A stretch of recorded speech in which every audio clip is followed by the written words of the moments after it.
So, eto yung kasirolang lilinisan ko. Eto gamit na gamit kasi to. Ayan. Ayan na. Ayan na. Diba? Natanggal yung itim.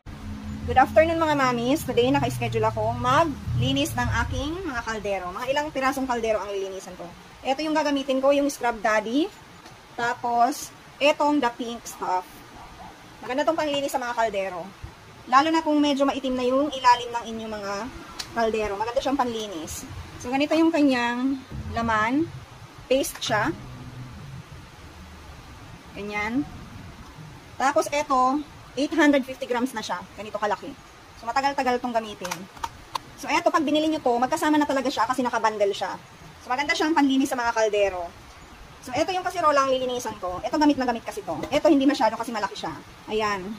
Yan ang lilinisan ko. Tapos, eto. Yan. Ito pala itsura niya.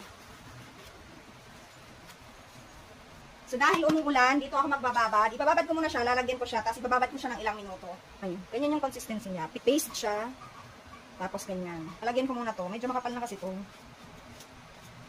Bago ko siya kukupurin. Lalagyan ko muna. Ibabad niyo muna ganyan.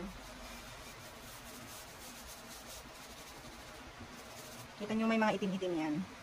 So, ibabad lang natin. Balikan ko kayo kapag magkukuskus na. Ayan o. Makikita nyo. Ayan o.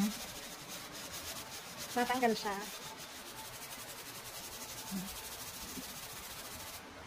So, mamaya, nagkukuskus muna ako. Tapos, papakita ko sa inyo yung nalinisan na kaldero mamaya.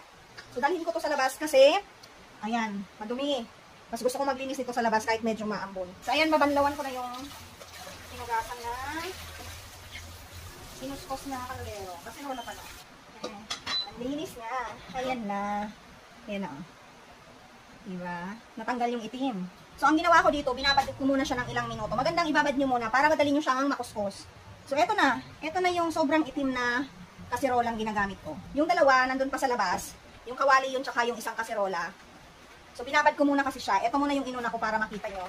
So, ayan yung nabawas. Ayan yung nabawas sa tatlong ginamit ko. Konti lang yung nabawas, ha. Ibabad nyo muna.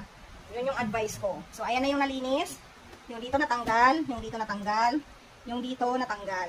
Punasan natin. Ayan siya, oh. Oh, ito gamit na gamit kasi ito. Maitim talaga yung ano nito. Ilalim. Oh, yung mga stain dito, ayan. Kung si Mr. Ata nagkuskus nito, mas malinis pa yan.